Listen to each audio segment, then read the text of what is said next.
De fait, allons voir, la région de Kharkiv dont on vous parle beaucoup, la situation est dramatique quand on voit les images.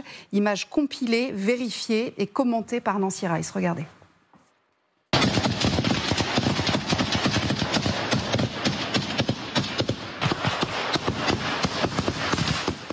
C'est un feu nourri.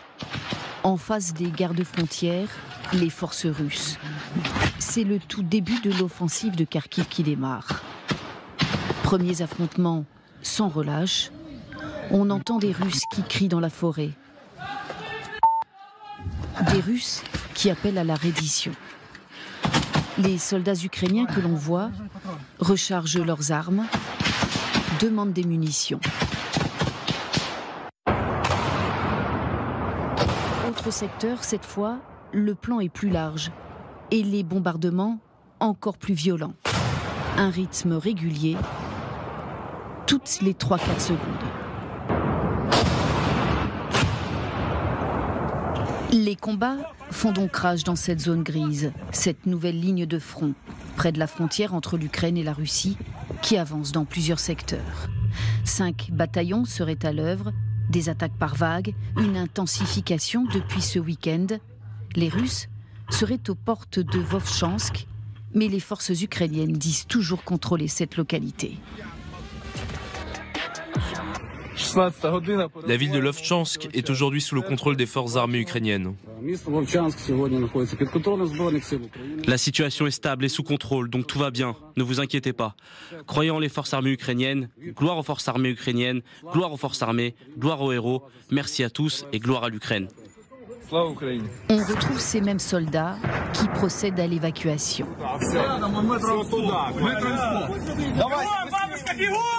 La police, les services d'urgence et des volontaires frappent aux portes.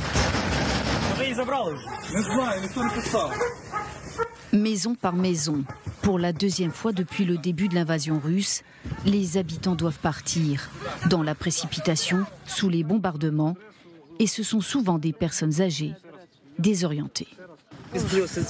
C'est impossible de parler sans pleurer, j'ai le cœur lourd.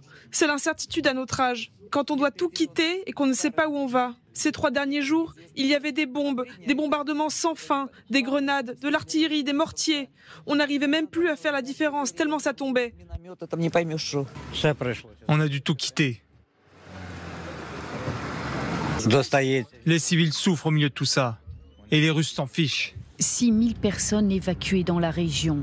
Une dizaine de villages ont été repris par les Russes qui pratiquent la politique de la terre brûlée, selon les autorités ukrainiennes sur place. Voilà, ce sujet incroyable de Nancy Rice dans lequel on apprend beaucoup de choses et dans lequel il y a un certain nombre de vos images, Charline et Charlotte. Merci d'être avec nous.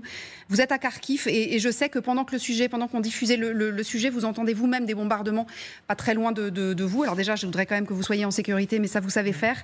Je vais vous faire confiance là-dessus. C'est non-stop en fait, hein. Exactement, en l'espace de 5-10 minutes, là, on a eu 3 bombardements qui sont quand même assez proches dans la ville. On pense qu'ils sont très franchement dans le centre-ville. Et puis, en l'espace de 2 heures, en fait, on monte à 6 bombardements. Donc, c'est ce qu'on n'avait pas forcément vu les jours d'avant. Alors, forcément, ça interroge. Et c'est aussi lié avec la situation qu'il y a un peu plus au nord de la ville de Kharkiv, avec ces combats extrêmement violents. Nous étions tout à l'heure dans la direction de Vovchansk, où là on entend l'activité du front qui est extrêmement intense, on entend l'aviation, on voit les hélicoptères aussi qui se dirigent vers le front, et puis ces soldats qui revenaient tout juste de la ligne zéro et qui nous disent on parvient parfois à les arrêter, mais il y a des infiltrations russes par petits groupes d'hommes qui tentent de casser nos défenses, donc forcément une situation extrêmement tendue, compliquée dans la ville de Kharkiv. Oui, bien entendu, on imagine effectivement, je vous vois vérifier. Allez vous mettre à l'abri quand même, je pense que ça... Voilà, et puis si vous avez des choses à nous raconter, vous nous rappelez évidemment. Non, allez-y Charline. Non, c'est peut-être la scène qu'on vient d'avoir. Vous voyez, il y a les employés qui continuent à travailler ici même dans la ville de Kharkiv, tout juste après des bombardements assez proches. C'est peut-être aussi un des marqueurs de ce qu'il se passe à Kharkiv, des personnes qui continuent à se balader, qui lèvent la tête lorsqu'il y a des bombardements. Mais c'est aussi un acte de résistance de leur part, c'est ce qu'ils nous disent, de pouvoir continuer une vie normale quand bien même les forces russes se rapprochent de la ville de Kharkiv. Mais bien sûr, et c'est vrai que vous nous le racontez à chaque fois, et cette fameuse politique du bombardement intense qui n'est a priori pas fait pour prendre la ville, mais qui est fait pour faire fuir, effectivement, acte de résistance. Merci beaucoup, bravo à toutes les deux, bravo pour tout ce que vous nous produisez, parce que c'est évidemment fondamental, et ça fait partie des images qui ont fait réagir d'ailleurs, sans aucun doute aussi, le chef de l'État, Emmanuel Macron, qui a appelé Volodymyr Zelensky aujourd'hui. On va regarder ce qu'ils se sont dit, enfin en tout cas dans ces cas-là, on publie un communiqué, vous allez nous raconter, nos deux journalistes politiques sur le plateau, comment on fait, on étudie tous les mots employés. Le chef de l'État, justement, condamne l'intensification des frappes russes en Ukraine, notamment sur les infrastructures énergétiques. Ainsi que l'offensive en cours, l'offensive que Charline et Charlotte nous racontent tous les jours. Il réitère la détermination de la France à apporter tout le soutien nécessaire dans la durée avec l'ensemble des partenaires pour faire échec à la guerre d'agression de la Russie. Il a détaillé, ça c'est important, les livraisons des prochains jours et des prochaines semaines en soutien de l'effort militaire ukrainien. Gallagher, il y a quelque chose qui se passe. Alors, est-ce que c'est à l'initiative de la France ou pas ? À la limite, peu importe, mais on voit bien que ces fameuses lignes rouges, alors soit que la Russie nous avait imposé, soit que l'OTAN s'est imposée à elle-même, alors sont-elles en train de bouger ? En tout cas, elles doivent bouger. Il y a une prise de conscience là. Ouais, il faut rappeler les deux facteurs qui sont nommés de manière très explicite par Emmanuel Macron. La première, c'est si les Russes venaient à percer, avec toute l'ambiguïté que constitue qui est inhérente à cette formule, et si les Ukrainiens venaient à nous le demander. Donc, est-ce que la première condition est remplie ? Est-ce que les Russes sont en train de percer ? Moi, je pose la question. Je pense que chacune peut se faire une idée à ces sujets sur ce que constitue une percée. Pour l'instant, les Ukrainiens, en tous les cas, moi je n'ai entendu aucun officiel, ni même d'ailleurs d'Ukrainiens ou d'Ukrainiennes qui viennent sur ce plateau d'en faire la demande explicitement. En revanche, toutes et tous demandent des armes et maintenant.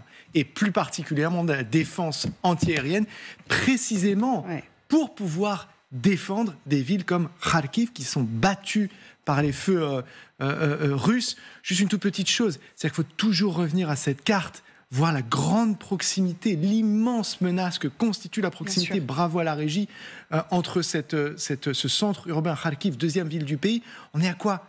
30 kilomètres de la frontière russe. Là, ça se joue sur des kilomètres. C'est-à-dire que les Russes, s'ils avancent, vous voyez, les petits, ça se bat férocement de ce côté-là.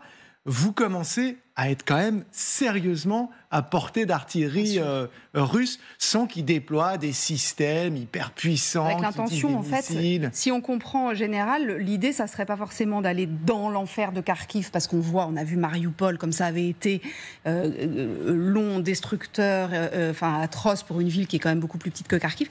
Mais s'il l'encercle, qu'il l'étouffe, qu'il l'assèche, les gens partiront, non ? Oui, théoriquement, ce que vous dites est vrai. On n'en est pas encore là. Ce que l'on voit aujourd'hui, c'est une offensive réelle, mais c'est pas une offensive massive avec des dizaines de milliers d'hommes. Pour l'instant, on voit des zones qui étaient relativement peu défendues par les Ukrainiens. Les Ukrainiens n'ont pas choisi de faire ce qu'on appelle une défense à la frontière. Et d'ailleurs, les principales lignes de fortification, si on peut remontrer à nouveau la carte, la régie, c'est à hauteur de Lipsi et puis au sud de Vovchansk, à une quinzaine de kilomètres. Donc c'est un peu en arrière de la ligne de front actuelle. Ce qui ne veut pas dire que ce qui se passe en ce moment n'est pas significatif. Mais pour reprendre ce que dit Gallagher, aujourd'hui, nous, analystes militaires, on est très prudents sur la notion de percer. Nous nous posons encore la question, est-ce qu'il s'agit juste d'établir une zone tampon ? Probablement, au moins ça, oui. Est-ce qu'il s'agit de divertir les efforts ukrainiens ? Très possiblement. Est-ce qu'il s'agit, et ça c'est une hypothèse qui est à mon avis plus à la portée des Russes, d'essayer de faire la diagonale entre Vovchansk et Kupiansk, qui est le point d'effort actuel aussi des Russes sur le front traditionnel. Ça, c'est quelque chose qu'on est tous en train d'observer. Dernière chose sur la carte, il commence à y avoir des activités complètement à l'ouest, en face de Soumy. Oui. Et on commence à avoir un peu d'activité d'artillerie. Et donc, on se pose la question, est-ce qu'il y a un élargissement ? S'il y a un élargissement, là, on se posera d'autres questions. Kharkiv, pour l'instant, pas à court terme.